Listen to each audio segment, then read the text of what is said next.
Sa kanya, yung putback nasa kanya. Wanna win. Ito si Ronald Tubin. Kagura is taking too close. And Ginebra teammates matched up against each other. Friendly competition. Ika nga. Ayan O yun! Ginawa ka na.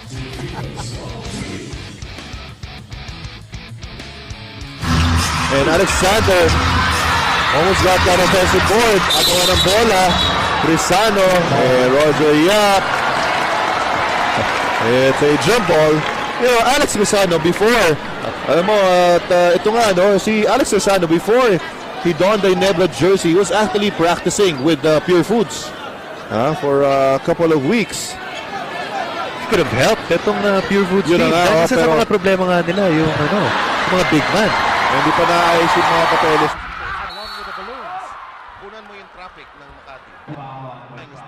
He's doing such a great job. 22-69. After this game at all. Vergel rejected, but there was arm contact.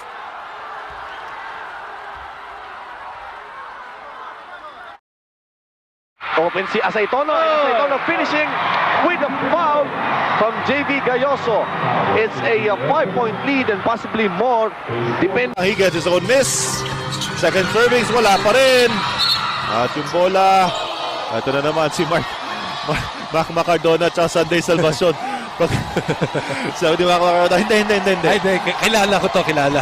Oo. You know, sometimes, as a player, meron ka rin alam na inaasahan mo na magiging problema mo on the court.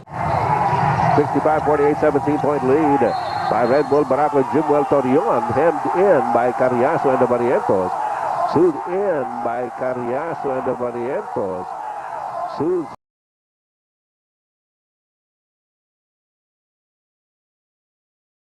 Sina Barrientos, Hatfield at Carriazo.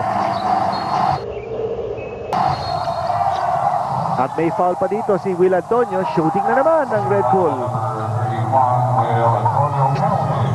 Alright, penalty situation po ito. Seems yung pihit na ni Kirby Bermudez well read, well read by Talk and Text phone pass. Earlier, nag-slip itong si Paul Artadi. Nalara po sa Talk and Text. They're looking for their first win dito po sa Philippine Cup.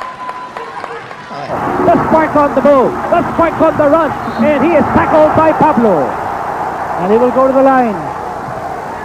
Victor Pablo quickly going over to Marco Giwan, extending his hand at the sign of a true sportsman and a true warrior. Oh yes. That's going to be number... Simula, maaga kasi natatapos yung mga laro. Ooh, and Mike Holper falls down hard. He's okay. Yeah, marami ang nagsasabi, ba't ang aga? Tapos ng agad. Talaga ito yung saksak ni Mike Holper. Foul by Yancy De Ocampo. Very obvious. Sino sa tingin nyo ang mas nakakatakot?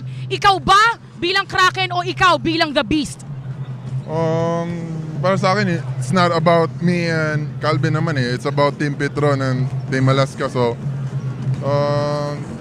teamwork lang. So, itong game na to, hindi walking in the park. So, yun, gagawin namin lahat. Maraming salamat. Yun din ba ang pananaw mo, The Beast? Mas nakakatakot sa January kasi talagang malaki siya. Talagang 6'10" height and then talagang siya yung pinakamalaki dito sa PBA. Mas maganda, gawin lang namin yung best namin para manalo dito sa game. So abangan na lang natin kung paano magtatapos itong face-off na to. Pero sigurado ako, yayanig ang buong Smart.